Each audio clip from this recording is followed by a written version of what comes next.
জামায়াতে ইসলামী জিতে যাবে কিনা, সরকার গঠন করে ফেলবে কিনা, শেষ পর্যন্ত এই ধরনের কনফিউশন কারো কারোর মধ্যে ছিল। আমার মধ্যে একদিনের জন্য, এক মুহূর্তের জন্য এই কনফিউশন ছিল না। ভোটের ব্যাপারে আমি ব্যক্তিগতভাবে সেনাবাহিনীকে অনেক অনেক ধন্যবাদ, সালাম। আমাদের সেনাবাহিনী গর্বের জায়গাতে ছিল, সে 24-এ গর্বের জায়গাতে ছিল। 24-এর আন্দোলনের সময় স্পষ্টভাবে তারা। আসসালামু আলাইকুম, আমি আপনাদের দেখাবো নির্বাচনকে কেন্দ্র করে একই তথ্য দিলেন যা আপনারা জানলে অবাক হয়ে যাবেন। তো আজকের এই ভিডিওটি অত্যন্ত গুরুত্বপূর্ণ। তো আমি আশা করব যে আপনারা সম্পূর্ণ ভিডিওটি দেখবেন, আর এই সম্পূর্ণ ভিডিওটি দেখলেই বিস্তারিত জানতে পারবেন। আর এই ভিডিওটি দেখানোর আগে আপনাদের কাছে আমার ছোট্ট একটি রিকোয়েস্ট, আপনারা যদি আমার চ্যানেলে নতুন হয়ে থাকেন তাহলে নিত্য নতুন আপডেট নিউজ সবার আগে পেতে আমার এই চ্যানেলটি সাবস্ক্রাইব করে আমার সাথেই থাকুন। আর এখন চলুন কথা না বাড়িয়ে আমরা ভিডিওটি দেখে আসি। জামায়াতে ইসলামী জিতে যাবে কিনা, সরকার গঠন করে ফেলবে কিনা, শেষ পর্যন্ত এই ধরনের কনফিউশন কারো কারোর মধ্যে ছিল। আমার মধ্যে একদিনের জন্য, এক মুহূর্তের জন্য এই কনফিউশন ছিল না। আমি অন রেকর্ড আমার এই চ্যানেলে, টিভি চ্যানেলে ক্রমাগত বলেছি 151 নয়, বিএনপি 200 সিট অবশ্যই পাবে। আর নিজের একটা প্রেডিকশন ফলে যাওয়ার এক ধরনের আনন্দ তো আছেই, এটা বিএনপি জিতে যাওয়ার আনন্দের সাথে যুক্ত হয়েছে। নাও হতে পারতো, আপনারা অনেকে খুবই চ্যালেঞ্জ দিয়েছিলেন আমাকে প্রেডিকশনের ভিডিওতে যে 2 দিন পর কথা বলবেন। ভুলও হতে পারতো, এটাকে এত এমন করে দেখার কিছু নেই। আমি গণক নই যে আমার এটা নিয়ে ব্যবসা ট্যাবসা আছে, তাই এটা ভুল হলে আমার ব্যবসার ভীষণ ক্ষতি হয়ে যাবে। তবে রাজনীতির একজন পর্যবেক্ষক আমি নিজের কাছে সৎ থাকার চেষ্টা করি, আর সেটার ভিত্তিতে এটা মনে হয়েছে। এবং আমি তো শুধু একজন অ্যানালিস্ট, বহুবার বলেছি আমি একজন অ্যাক্টিভিস্ট। আমার সুস্পষ্ট পলিটিক্যাল ইডিওলজি আছে। আমি একজন লিবারেল ডেমোক্র্যাট, সুতরাং উদার গণতন্ত্রী মানুষ। আমি চাই বাংলাদেশ এমন কোন দলের হাতে কখনো যেন না যায়, সো-কল্ড সৎ শাসন বা সৎ লোকের শাসন, দুর্নীতিমুক্ত সুশাসন ইত্যাদি ইত্যাদির নামে, যে শেষ পর্যন্ত বাংলাদেশকে একটা ফ্যাসিবাদী ব্যবস্থার দিকে নিয়ে যাবে। এটা নিয়ে আমার অবস্থানের কোনো দ্বিমত ছিল না। এবং 5 আগস্ট পরবর্তী সময়ে প্রচুর ঝড়ঝাপটার মধ্য দিয়ে গেছি। আমি এভাবেও বলার চেষ্টা করেছি, এটা নিচে রেস্ট্রিক্ট করি, বলতে ভাল লাগে না, কিন্তু বলেছি যে কেউ আমার ইউটিউবের এই চ্যানেলের 5 আগস্টের পূর্ববর্তী সময়ের ভিডিওর গালিগালাজ দেখবেন আর 5 আগস্টের পরের গালিগালাজ দেখবেন। তখন আওয়ামী লীগের বিরুদ্ধে কিভাবে বলেছি, কি বলেছি, তার প্রতিক্রিয়ায় কতটা গালিগালাজ পেয়েছি আর এখন কতটা গালিগালাজ পাই, এই তুলনাটা যে কেউ করতে পারেন। যাই হোক, নির্বাচনটার সর্বশেষ ফলাফল আমি যেটা ভেবেছি সেটা হয়েছে, খানিকটা বেশিই হয়েছে। 218 আমি সোফার লাস্ট যেটা দেখলাম। জামায়াতে ইসলামী 73, জামায়াতে ইসলামী 70 মতো পেতে পারে সর্বোচ্চ, এরকম একটা প্রেডিকশন আমার ছিল। স্বতন্ত্ররা একটু খারাপ করেছে, সে কারণে জামাতের সিট একটু বেশি দেখা যাচ্ছে। এটা নিয়ে প্রচুর অ্যানালিসিস আছে, করব, প্রতিটা জায়গায় অ্যানালিসিসের জায়গা আছে। আমি সেটা নিয়ে কথা বলতে চাই। বিএনপির এই যে স্বতন্ত্ররা নিজেরা জিতুক না জিতুক, জামাতকে অনেক জায়গায় জিতিয়ে আনতে সাহায্য করেছে, বিএনপির গাছাড়া ভাব ছিল, এগুলো নিয়ে বিস্তারিত অ্যানালিসিসের প্রয়োজন আছে। এবং আমি জামাতের যে রেজাল্ট, আমি আগের দিনই বলেছি, হওয়ার আগে, নির্বাচনের আগে জামাত বিজয়ী হয়েছে বলে বলেছি।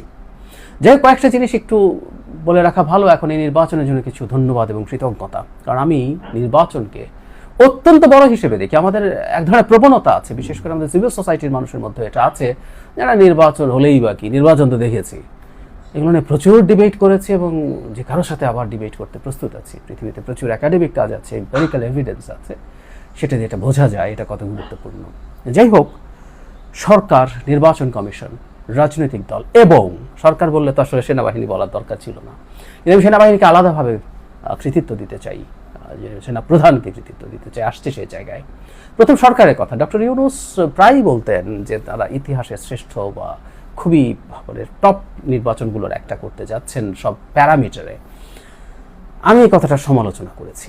আমি জানতাম একটা ভালো নির্বাচন হবে, গ্রহণযোগ্য নির্বাচন হবে, অন রেকর্ড অসংখ্যবার বলেছি, কিন্তু শ্রেষ্ঠ নির্বাচন হবে এটা ক্রিটিক করেছি। ডক্টর ইউনূসের মোটিভেশনাল কথা বলতে বলতে, উনি মোটিভেশন দিতে দিতে মাঝে মাঝে অনেক বেশি বলে ফেলেন বলে ওনার একটা প্রবণতা আমি খেয়াল করেছি, এটা ওনার আছে আসলে।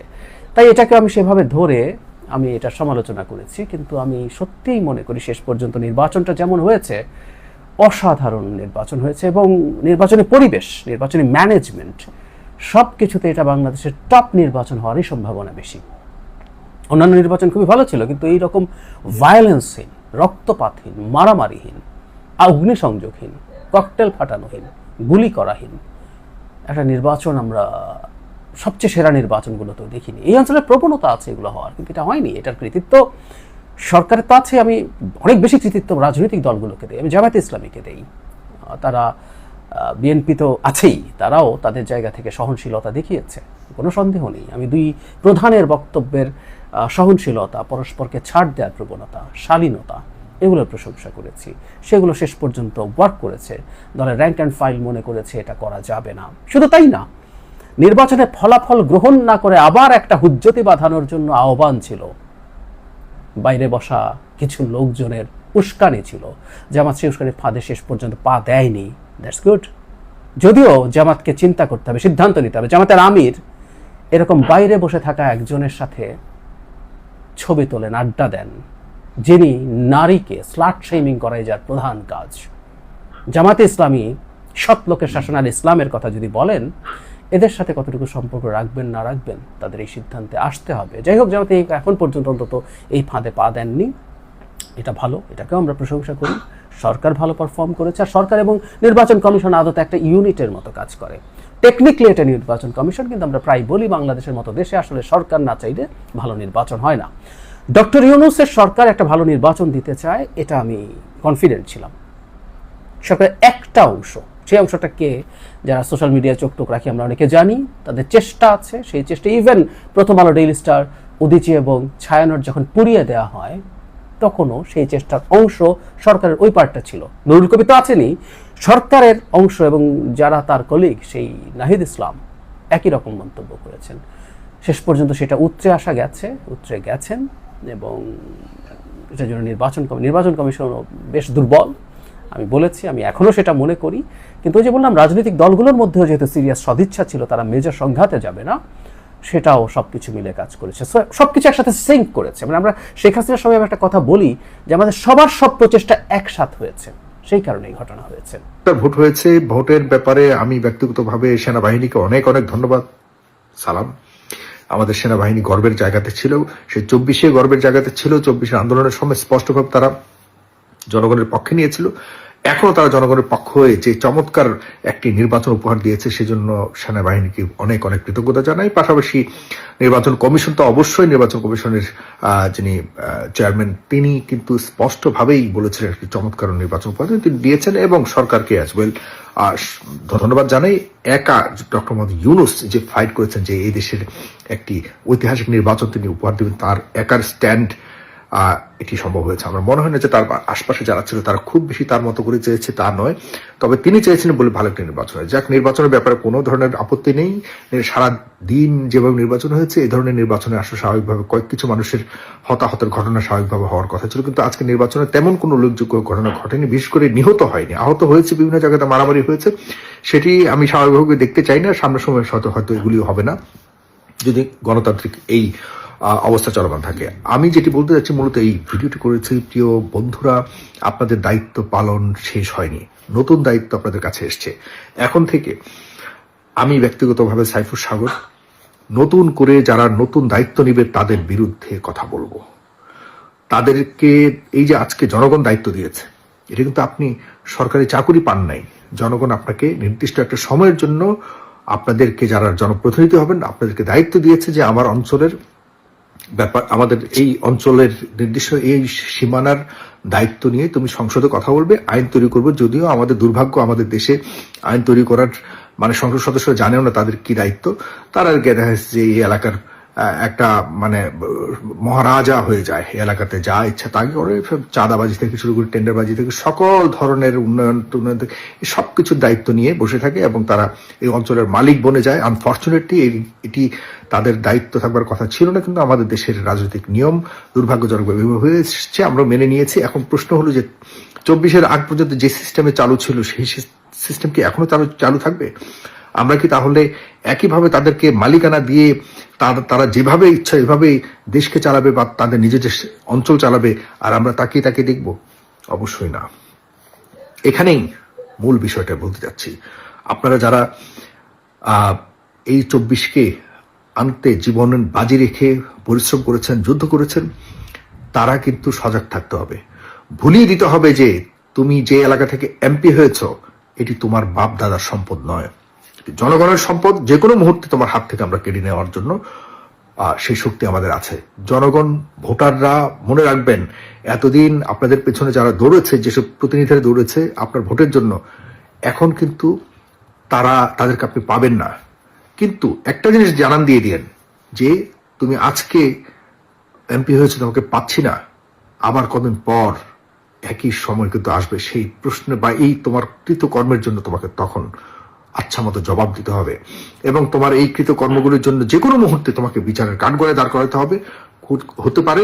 এবং জনগণ যদি সচেতন থাকে, তাহলে জনগণ ঐক্যবদ্ধভাবে যে কোনো মুহূর্তে তার হাত থেকে তার ক্ষমতাও নিয়ে নেওয়ার মতো সেই অবস্থা হতে পারে বাংলাদেশে। কারণ এখন যেভাবে নির্বাচন হয়েছে, একটি গণতান্ত্রিক উপায়ে নির্বাচন হয়েছে, জনগণের শক্তি অনেক বেড়ে গেছে। জনগণ যে সকল উৎসের শক্তি, সকল শক্তির উৎস, সেটি প্রমাণিত হয়েছে আজকে নির্বাচনে। আমরা আল্লাহকে পাশে রেখে বলতে চাই, সামনের সময়ে কোনোভাবে স্বেচ্ছাচারিতা এবং বিশেষ করে ফ্যাসিস্টের জন্ম হবে, এটি বাংলাদেশের মানুষ গ্রহণ করবে না। বাংলাদেশের মানুষ এখন থেকে মোটামুটি ঐক্যবদ্ধ যে এই দেশে কোনোভাবেই 24-এর পূর্বের অবস্থায় ফিরে যাবে না। এর জন্য প্রয়োজনে যে কোনো মুহূর্তে আবার ঐক্যবদ্ধ হয়ে আবারও আন্দোলন করতে বদ্ধপরিকর থাকবে।